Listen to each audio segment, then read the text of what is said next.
October is Breast Cancer Awareness Month, and Kaydia Livien McKoy is a warrior fighting the great battle for herself and her daughter. Kaydia, thank you so much wanting to share your story with us, and welcome to Smile Jamaica. Yes, and thank you for having me. You look absolutely beautiful this morning, by the way. That yellow is stunning on you, girl. Thank you very much. All right, Thanks. let's start where we often do at the beginning. Um, what was the first indication to you that you could possibly have a challenge with your body, with your health? Well, Zele, this diagnosis, it has changed me a lot. I mean, I remember that April, I was taking a shower and I felt the lump, and I remember, going to my husband and I said, I was taking a shower and I felt a lump, and he said to me, maybe it's just, premenstrual, syndrome. So I said, okay, let me watch it until the next cycle and see what happens. And by May it was there again. And so I said, you know what, let me make an appointment to see the doctor. And when I went to the doctor, she I was telling her about my family history with cancer, and she said to me, okay, let me see what the girls are up to. And she felt a lump, but she was thinking that it's probably nothing because I'm too young, to be diagnosed with breast cancer. Mm. And she said, okay, I'm going to send you to do a mammogram and ultrasound. Right there and then, when I went to do the mammogram and ultrasound the next day, um, the doctor was able to tell me at that moment that it was breast cancer. So she advised on biopsy, and I didn't hesitate. I went to do the biopsy, a surgical biopsy, like the following week, and I waited 3 weeks for that result, and the result came in May, and it was confirmed that it was stage 2 breast cancer. Yeah. What was that So moment? What was that moment like for you? Just hearing it and having to realize that this was happening to you. Well, my whole world fell apart. I had the phone in my hand when the doctor messaged me, and he said to me, he messaged me and he said, you know, I received the results, and it's not good. The phone fell from my hands the same time. It's as if the phone shocked me, and I started crying. My husband was with me at the time, and he said, don't cry. Let's see what's the result. Let's see what can be done. And I went to the doctor same time. I felt so defeated. I felt like my body betrayed me. I just wanted to take both boobs off, even though it was just one. But I felt so defeated. Yeah. Um, Yeah. And on top of this, all of this was happening um, in the midst of hearing about the pandemic. You're a party planner, that's your business. And then COVID, and you're doing so well, and then COVID comes, and that has to be put on hold, and then you get this news.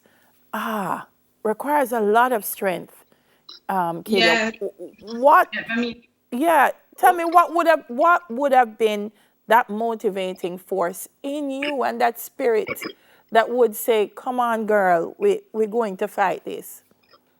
well, my daughter, my husband, my in-laws, my family. I have a support system, with each bringing different gifts of strength. And my daughter, she when I tell her that mommy's sick, and she asked me, what happened, and I told her it was, cancer. And I remember telling her about my dad, that she would ask me, mommy, where's your dad? And I would tell her, he died, and she asked what he died from, and I would tell her cancer. But that was long before my diagnosis. And having to tell her this, she would say to me, mommy, are you going to die? And it really, I was in tears, and I said, no, mommy, mommy will not die, you know. So when I look at her, I know that I have to be strong. And with all the support that I have, and everybody's just pushing me, you know, you can do it, you can do it. And I mean, there are times when I get really sad, when I get, you know, feel like I can't do it, especially when you get the chemo and you feel really, really sick. That first 7 days, you're like, I can't do this. But then you start feeling better and you say, okay, I'm ready for the next round. And we say that we don't like chemo, but chemo is what is helping us to get better, to have, you know, a longer lifespan. So I just have to accept it and try to find some coping mechanism to deal with it. Yeah. So what I try to do is just do things in between. When I'm feeling better, I just do what I love. You know. All right, we're gonna refresh that with Kaydia, but inherent in a lot of what she said, very important, is that Kaydia is just 31 years old, by the way, and so sometimes people will think that you have to be over a certain age. But she's very young at 31, so that's one of the things. And the second thing is sometimes when we talk about history of cancer in families, we think because the men had it, then it won't affect the women. But once there's a family history, in whatever way and in whichever parent or grandparent, it means you need to be checked out. Kaydia is back with us. Hey, Kaydia. Yes, I'm here. Yes. It must also be difficult on you financially. I mean, you've done what, 3 surgeries? Well, yes. Oh boy, tell me about it. This journey, you know, since visiting the doctor that April has been about spending, spending, spending. And you know, before my diagnosis, this insurance guy came to my office and he said to me, you need to get insurance, you need to, and I said, okay. And I signed the papers and he said, whatever happens now, you're covered. And I said, okay. So I remember when we got the first coronavirus case and I called him and I said, listen, everybody started canceling on me. So I say, you know, put that on hold right now because I don't know what is happening and I don't want any additional responsibilities right now. And I'm so sorry I didn't continue with that insurance because I know I would have been covered because I did multiple surgeries and those surgeries were in the millions, and chemotherapy as well is another thing. For those surgeries I did a bilateral oophorectomy, hysterectomy, nipple sparing mastectomy, and reconstructive surgery. And having done that, I had to go back into surgery like few weeks after because there was an infection with the breast, and I had to go back into surgery to take out they put a what you call expandable. So I had to go back into surgery to remove the expandable and get the permanent silicone. So that was a different cost, you know. So everything is quite costly, and even if my blood count goes down, there is a injection that I have to get to bring up my levels, and those injections are like $20,000. It's very expensive. It's an expensive journey. Yeah. It's very It is. It yeah. is. But I tell you something, girl, you're a fighter. I believe that. And I believe that with your spirit, you will overcome. Before we Yes. go, what do you have to say to women and young women who are watching this morning about breast cancer? Well, all I have to say is always self-examine. You know, if you feel anything suspicious, head straight to the doctor. Please do not let the doctor tell you that there's no family history or you're too young. Be an advocate for yourself. Go and get yourself checked out. Always self-examine, and you know, don't be afraid.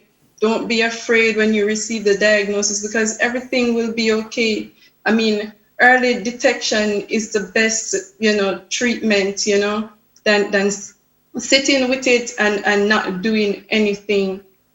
That's, you know, you just have to be an advocate for yourself. Because Absolutely. if Absolutely. I, you know, if I wasn't, then I don't know, I would probably, you know, God forbid, I would probably reach stage 4. So, you know, because I was thinking that it's premenstrual syndrome, I would probably, if I had gone, I'd probably earlier, I maybe would have caught it at probably stage 1. So you just have to be on the lookout, and always examine yourself. Great way, and great advice to wrap this up, Kaydia. Thank you so much for sharing your story. I'm sure it will inspire many and encourage many to go out and to get themselves checked. Bless you. Thank you. Thanks for having me. All right, that was Kaydia Livien McKoy, cancer warrior. Listen, ladies, get yourselves checked out. Don't try to explain away the problem. Face the problem because you can fix the problem. All right, when we return, and that's 10 minutes to your health, by the way, and we'll do it again next week. When we return, Daily Ravers and Nev's Kevs take on the Jerusalem Challenge, and we discuss accreditation for dancers at Oriel Hall. Poor Jerusalem, I figure so. We do it. Soon come back.